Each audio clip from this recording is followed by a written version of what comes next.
சொர்க்கத்தினிழலாய் கணவரை மதித்து சோபன வாழ்வில் மிதந்தார். அருமை மைந்தர்கள் ஹசன் ஹுசைனின் அன்பு தாயாகி மகிழ்ந்தார். புவன தூதர் தந்தை முகம்மதை பொக்கிஷமாகவே மதித்தாரே. அந்நியரே அன்னையரே கொஞ்சம் நில்லுங்கள், நம் கண்மணியா பாத்திமாவின் சரிதம் கேளுங்கள்.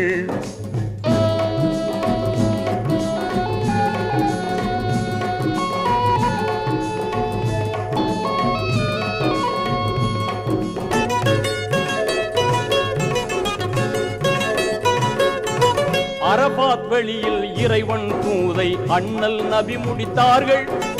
இறைவன் அழைப்பை ஏற்றே நபிகள் இம்மை வாழ்வை விடுத்தார்கள். தந்தையை இழந்த செல்வி பாத்திமா தணலில் புழுவாய் துடித்தாரே. அந்நியரே அன்னையரே கொஞ்சம்